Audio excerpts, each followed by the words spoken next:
Welcome to the condensed version of Insights, our Canadian Journal of Political Science podcast. This episode we talked to Deanne Leblanc regarding the topic of decolonization and the colonial denizen, and her article, The Role of Settler Canadians Within Decolonization, Reevaluating Invitation, Belonging, and Rights.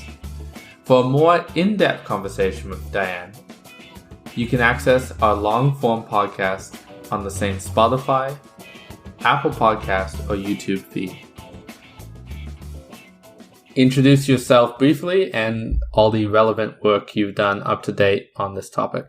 Okay, my name is Deanne Leblanc. I'm a non-Indigenous Canadian who grew up in Toronto, Ontario, on the traditional territories of many Indigenous nations, which include the Mississauga of the Credit, the Anishinaabe, the Haudenosaunee, the Wendat, and the Chippewa. I got my PhD in political science from the University of British Columbia in 2020, having defended my dissertation just before the pandemic hit. I've been working at Six Nations Polytechnic since before I defended my dissertation, and I'm currently working with their advancement team to help in funding the various initiatives, programs, and services in lifelong learning that the organization offers to the Six Nations community and surrounding areas. Great. And what gap in the literature were you trying to fill with your article? So at the time that I began really getting interested in this area during my master's, Paulette Reagan's Unsettling the Settler had just recently come out. I had already been grappling with what it meant to be a non-Indigenous person in Canada, following my experience with the Indigenous Studies program at the University of Toronto and with the Canadian Roots Exchange program back in my undergrad. But this book really helped provide me with some language that I hadn't had before.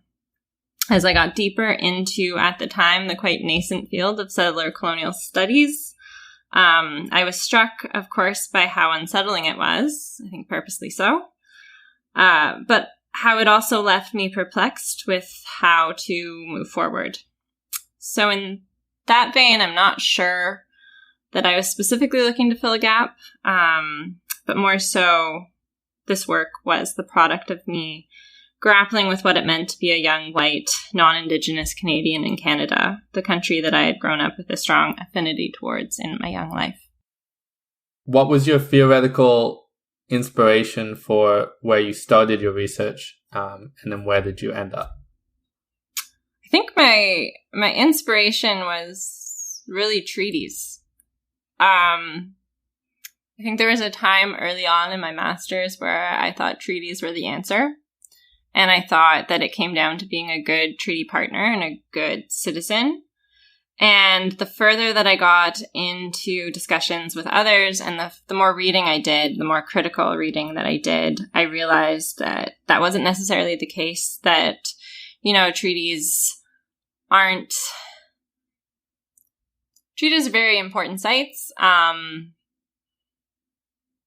but they have to be approached really cautiously, I think, as a non-Indigenous person. And so eventually I was led to the question of where do we fit in beyond this? Is this a component of it? And so what appropriate roles might non-Indigenous peoples play within decolonization moving forward? Because it became not clear to me, but I began to question whether just being a good treaty partner was the answer. Can you briefly explain your concept of the colonial denizen? Yes. So I take the term denizen from its political use, which originates from ancient Roman practice, with the term itself being derived from Latin root words, which translate to mean foreigner within. The colonial denizen then becomes the colonial foreigner who ought to recognize their foreignness to Indigenous lands. My interest in its use as a descriptive and normative term then attempts to encourage contemporary non-Indigenous peoples living on Indigenous lands to think through and question the privileges and identities that they experience by way of colonialism. More specifically, it's meant to encourage non-Indigenous peoples to engage in a thought experiment grounded on the idea that if Europeans had come to Canada with a healthy appreciation for Indigenous governance and sovereignty, They would have seen themselves as foreigners who didn't have a right to colonize the land, but who needed clear invitation onto the lands, and only then would be permitted onto the lands as denizens, as those who have to fulfill certain responsibilities and recognize pre-existing orders in order to experience any right on the land and within Indigenous communities. And an important part of this is the encouragement for contemporary non-Indigenous peoples to think through what this would mean today if we accepted that the original colonists and the many colonists thereafter, including ourselves, were foreigners in need of invitation.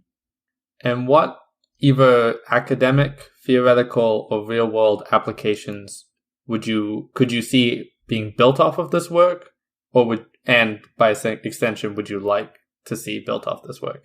So I think that there are a lot of potential applications, but I'm also wary of being overly prescriptive because I think it's a bit of a slippery slope that leads us into discussions around decolonization and what that should look like. And as a non-Indigenous person, as non-Indigenous people, I don't think that's our call to make. That's the call of Indigenous peoples and communities.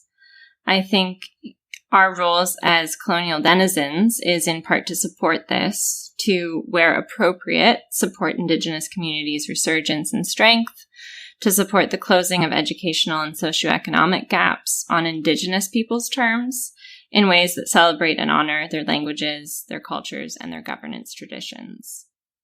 One of the ideas I did have here, and wrote about briefly in the last chapter of my dissertation, upon which the article is based, was that it may be appropriate to record a charter or charters of responsibilities. So really looking to flip our conversation of rights, and even the Charter of Rights and Freedoms a little bit on its head, in a way that would result in something that would better align with the denizen, and I think the necessary reprioritization of responsibilities over rights as colonial denizens. But even this, I don't think could be the work of non-Indigenous peoples themselves. This would very much also need to be a collective and collaborative effort, as I think any real-world applications would need to be. Thank you for listening to Insights, a CJPS podcast. For the long format of this episode, visit us on Twitter at CJPS_RCSP, or subscribe to us on Spotify, Apple Podcasts, or on YouTube to keep up to date with our monthly podcasts.